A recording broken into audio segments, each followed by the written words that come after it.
Hello everyone, good morning. আশা করি তোমরা সবাই অনেক ভালো আছো, সুস্থ আছো। আমরা অনেক ভালো আছি। আর আমার আরেকটা নতুন ব্লগে তোমাদের সবাইকে ওয়েলকাম জানাই। আই হোপ আজকের ভিডিওটা তোমাদের সবার ভালো লাগবে, তাই সবাইকে অনুরোধ করছি পুরো ভিডিওটা দেখার। আর এখন বাজে সকাল 6টা। তো আমি সকাল 6টা থেকে আজকের ব্লগটা শুরু করলাম। আর প্রত্যেক দিনের মতো সকালবেলা উঠেই আমি আমার ঘর পরিষ্কার করতে লেগে গেলাম। আমি আজকে দেখাবো যে আমি অল্প সময়ের মধ্যে আমার অগোছালো ঘরটা কত সুন্দরভাবে গুছিয়ে নিলাম, সেটাই আজকে আমি তোমাদের সঙ্গে শেয়ার করব। তো কালকে রাত্রেবেলার যে জামা কাপড় ছিল, মানে কালকে যে কাচাকাচি করেছিলাম সেগুলো তো এনে রেখে দিয়েছিলাম, সেগুলো আর ভাঁজ করা হয়েছিল না। তো সেগুলো কিন্তু আমি প্রত্যেক দিন সকালবেলা আগে উঠেই কিন্তু আমি এই কাজগুলো করি, যে ঘরের জামা কাপড়গুলো এলোমেলো থাকে আলনার মধ্যে। মানে আমি ঘরে একাই গুছানোর লোক, আর বাকি সব মানে অগোছালো করার লোক ঘরের ভিতরে। তো বুঝতেই পারছো, বাচ্চা কাচ্চার ঘর একটু এলোমেলো এদিক ওদিক থেকেই যায় জামা কাপড়। তো সেগুলোকে আমি সকালবেলা আগে ঘুম থেকে উঠে সেগুলোকে ভাঁজ করে গুছিয়ে নিই। তারপর আলনার মধ্যে, মানে শীতের দিন বুঝতেই পারছো, রাত্রেবেলা সোয়েটার টোয়েটার খুলে রেখে দেয়। তো সেগুলোকে সকালবেলা ভালো করে আমি নামিয়ে ভালো করে গুছিয়ে নিয়ে আলনাটা পরিষ্কার করে নিই। কারণ সকালবেলার কাজ যদি সকালবেলা এই কাজগুলো না করি না, আমি সারাদিনে কিন্তু আমি আর টাইম পাবো না।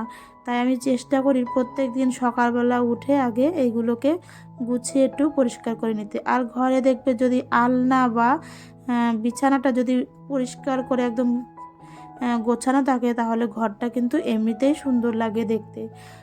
আলনাটার জামা কাপড় তারপরে বিছানাটা এগুলো সব সময় গুছিয়ে রাখবে। আর প্রত্যেক দিনই যদি আমরা এমন অল্প অল্প করে সমস্ত কিছু গুছিয়ে নিই না, তাহলে কিন্তু দেখবে ঘরটা সব সময় মানে প্রত্যেক দিনই ভালোই পরিষ্কার থাকে। আর এই ঘরে সোনামা কালকে রাত্রে পড়তে বসেছিল, তো বই টই সমস্ত কিছু ছড়ানো ছিটানো ছিল বিছানার উপরে। বইগুলোকে আমি আগে ভালো করে সরিয়ে নিলাম, ওগুলো নিয়ে এখন টেবিলে রেখে দেবো বইগুলো। আগে এই ঘরের বিছানাটা ঝেড়ে ঝুড়ে পরিষ্কার করে নিই। আর জামা কাপড়গুলো তো ভাঁজ করা হয়েও গেল, আলনাটাও গুছানো হয়ে গেল। তো প্রত্যেক দিনে আমি এই এই জামা কাপড় ভাঁজ কাজ করা থেকেই আমি শুরু করি আমার প্রত্যেক দিনের কাজ। বেশিরভাগ দিনই আমি এই কাজগুলো দিয়েই শুরু করি আমার সকালবেলার কাজ। তো দেখো, এই ঘরটা কিন্তু আমার পুরো পরিষ্কার হয়ে গেল। এখনও বাসি ঘরটা ঝাড় দেওয়া হয়নি, সেটা ঝাড় দেব। আর জামা কাপড় গোছানো হয়ে গেলো। তারপরে এই ঘরে বইগুলো নিয়ে এলাম, এই টেবিলে এখন গুছিয়ে রেখে দেবো। সোনামার বই, তারপরে ছেলে দুজনেই পড়াশুনো করে, ওদের বইটই একটু সুন্দর করে গুছিয়েও রাখতে হয়। তাহলে ওরা ঠিক জায়গা মতো যদি আমি বইগুলো রেখে দিই, তাহলে কিন্তু বেশি ওদের খোঁজাখুঁজি করতে হবে না, হাত বাড়ালেই সামনেই পেয়ে যাবে একদম। তাই আমি পাট পাট করে ওদের বইগুলো গুছিয়ে রাখি। এক জায়গায় সোনামার বই, এক জায়গায় ছেলের বই, আবার ব্যাগটাকেও দুইজনেরটা দুই জায়গায় রেখে দিই। তাহলে ওদের অতটা অসুবিধা হয় না। সোনামা তো এখন অতটা বোঝে না, ওরটা আমাকেই গুছিয়ে দিতে হয়, বের করে দিতে হয় বইটই। আর ছেলে তো এখন সমস্ত কিছু বুঝেই গেছে, নিজেরটা নিজেই গুছিয়ে নিতে পারে, বই বের করে নিতে পারে। মানে বই তো গুছাবে না, বই আমাকেই গুছাতে হয়। ওর জামা প্যান্ট কাচাকাচি সমস্ত কিছু আমাকেই করতে হয়। তো বইটা নিজে তো নিতে পারবে। তো তারপর দেখো ওদিক গোছ গাছ করে আমি চলে এলাম বাসি ঘরটা ঝাড় দিতে। আর আজকে আমি কিন্তু এখনো পায়ের মোজা পরে আছি। মানে বুঝতেই পারছো এবছর কতটা ঠান্ডা পড়েছে যে আমি পায়ে মোজা পরে কাজ করছি। কারণ যে নাকি গায়ে একটা সোয়েটার চাদর না পরে কাজ করে সারা শীতে, সে এবার মোজা সোয়েটার মাথায় টুপি সমস্ত কিছু পরে কাজ করছে। মানে এবছর মনে হয় সব থেকে বেশি ঠান্ডা পড়েছে। আর শুনছি আবার বৃষ্টিও হবে। তো এদিকে আমার বাসি ঘরটা ঝাড় দেওয়া হয়ে গেল। আর ঘরটা গোছানোর পরে আগের ঘরটা আর এই ঘরটা দেখতেই পারছো তোমরা কতটা তফাৎ। আগের যে আমি সকালবেলা যখন ঘরে ঢুকলাম তখন আমার ঘরটা কেমন ছিল, আর এখন ঘরটা কেমন লাগছে। আর আর আজকে সকালবেলার বাসন মাজা অতটা ঝামেলা নেই, কালকেই মেজে রেখেছিলাম, তো সেই বাসনগুলোকে গুছিয়ে নেবো একটু সেলফে। আর একটা কাজ আমি কিন্তু আগিয়ে রেখেছি, বাসনগুলো মেজে। আমরা যদি প্রত্যেক দিন এইভাবে বাসনগুলো রাত্রেবেলা মেজে রাখি তাহলে দেখবে সকালবেলা অনেকটা কাজ কম থাকে। মানে একটা বাসন মাজতে গেলে, মানে কিছু বাসন রাখতে তো হয় ভালো বাসনই, তো সেগুলো মাজতে গেলেও কিন্তু আমাদের সেখানে 20-25 মিনিট সময় লেগে যায়। তো সেই সময়টা যদি হাতে থাকে তাহলে কিন্তু আমরা অন্য কাজ করতে পারি। তো যাই হোক, তোমাদের সঙ্গে গল্প করতে করতে আমরা অনেক কাজই হয়ে গেল। এদিকে দেখো আমি ঘর মুছতেও চলে এসেছি, কারণ ঘরটা যখন মুছতেই হবে ভাবলাম আজকে একেবারে আগেই মুছে ফেলি, কারণ এত ঠান্ডা পড়েছে আর ভালো লাগে না। তো ভাবছি সকাল সকাল কাজগুলো সেরে স্নান করে পুজো দিয়ে দেবো আজকে তাড়াতাড়ি, না হলে না অনেকটা দেরি হয়ে যাচ্ছে যদি আমি সকালবেলা স্নানটা বন্ধ করার পর থেকে, মানে আমার কাজের কোনো লাইন ঠিক থাকছে না। তাই ভাবছি সকালবেলা আজকে একবারে কাজ সেরে স্নান করে পুজো দিয়ে দেবো, তাহলে যদি স্নান পুজোটা হয়ে যায় না, স্নান পুজোটা হয়ে গেলে তাহলে আমি সারাদিনের মতো একদম নিশ্চিন্ত। তারপর রান্না বান্না আর খাওয়া দাওয়া, তারপরে আর কোনো কাজ থাকবেই না।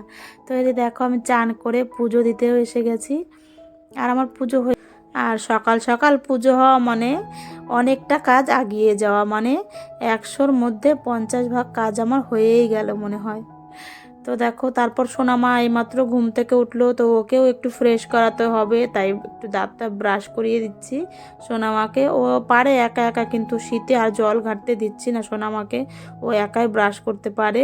তো আমি বললাম আমিই ব্রাশ করে দিই, তারপর সোনামাকে ব্রাশ করে দিলাম। আর এই ঘরে তো বিছানাটা তোলা হয়েছিল না, কারণ ওর ঘুমোচ্ছিল সোনামা, তাই ও ওঠার পরে তো বিছানাটা তুলে নিলাম। আর এদিকে তোমাদের দাদা ভাই যেন কি একটা কথা বলছিল আমাকে হেসে হেসে, তো সেটা আমি শুনছিলাম আর বিছানাটা তুলে নিচ্ছিলাম।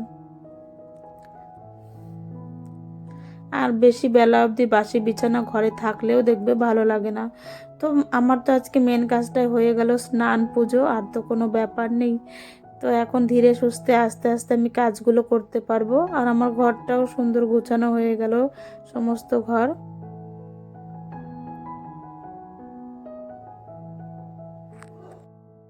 আর সব ঘরের বেড কাভারগুলো চেঞ্জ করতে হবে, কারণ অনেক দিন হলো চেঞ্জ করা হচ্ছে না। আর চেঞ্জ করব যে কাচাকাচি করার পরে তো রোদই পাচ্ছি না, যে বেড কাভারগুলো শুকাবে কোথায় সেটা নিয়ে একটা টেনশন। তো ভাবছি যেই দিন ভালো রোদ উঠবে সেই দিন কেচেই দেবো সমস্ত, মানে 3 ঘরের বেড কাভারই চেঞ্জ করে দেবো ভাবছি, কারণ 2-3 দিন হয়ে গেল চেঞ্জ করা হচ্ছে না বেড কাভারগুলো। তো ভাবছি রোদটা উঠুক তারপরে সবগুলো একেবারে একদিনে সব কেচে নেব। আর শীতের দিন মানেই তো এই ব্ল্যাঙ্কেট ভাঁজ করো, এই ভাঁজ করো, গরমের দিনে দেখবে এই ঝামেলাটা কিন্তু থাকে না। আর ঘরটাও কিন্তু ভালো হালকা হালকা লাগে দেখবে গরমের দিনে ঘরটা।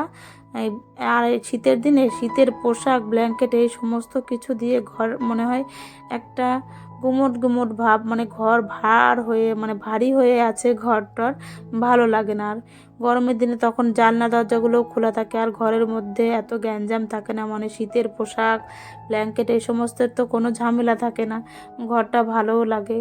তো তারপর শীতের সকাল স্নান টান করার পরে দেখবে একটু চা না খেলে ভালো লাগে না, তাই একটু চা করে খেয়ে নিলাম। আর তোমাদের দাদাভাইও আগে একবার খেয়েছে, তাও ওকে আরেকবার দিলাম, মানে আমি যখন চা খাই তখন তো ওকে একটু দিতেই হবে। আর এদিকে দেখো আমার গাছগুলোর যে পাতাগুলো শুকিয়ে শুকিয়ে গেছে ওগুলো একদম পরিষ্কার করে দিচ্ছি গাছের থেকে, তাহলে গাছটা দেখতেও ভালো লাগবে। আর গাছে দেখবে শুকনো পাতা থাকলে না দেখতে ভালো লাগে না, তাই আমি গাছটাকে সুন্দর করে পরিষ্কার করে দিচ্ছি যাতে কোনো শুকনো পাতা গাছে না থাকে। দেখো পরিষ্কার করার পরে এখনও 2-1টা আছে, তো সেগুলো এখন ভালো করে পরিষ্কার করে দেব। আর আমার গাছগুলো আগের থেকে এখন অনেকটাই ভালো হয়ে গেছে। আর ভাবছি এখন সোনামাকে নিয়ে একটু পড়তে বসাবো, মানে আন্টি হোমওয়ার্কগুলো দিয়ে গেছে সেগুলো করাবো। তো চলো সোনামাকে একটু হোমওয়ার্কগুলো করিয়ে নিই। আর সোনামা কিন্তু এখন অনেকটাই লেখা শিখে গেছে, মানে একা একাই লিখতে পারে, অক্ষরগুলো এখনও ঠিকমতো চেনে না, তবে পড়তে পড়তে একাই চিনে যাবে। তো আমরাও তো সমস্ত কিছু শিখে আসিনি, সংসারে এসেই শিখেছি। তেমনই সোনামাও পড়াশোনা করতে করতে নিশ্চয়ই সমস্ত কিছু একাই শিখে যাবে। এই দেখো লিখেও ফেলেছে কত সুন্দর। কোনো মানুষই কিন্তু আগের থেকে কিছুই শিখে আসে না, সমস্ত কিছু এসেই তাদের শিখতে হয়। তো সোনামাকে পড়ানোর পরে তারপরে এখন তো আবার রান্না বান্নার ব্যবস্থা করতে হবে, তাই আমি রান্নাঘরে চলে এলাম, রান্নাটা বসিয়ে দেবো।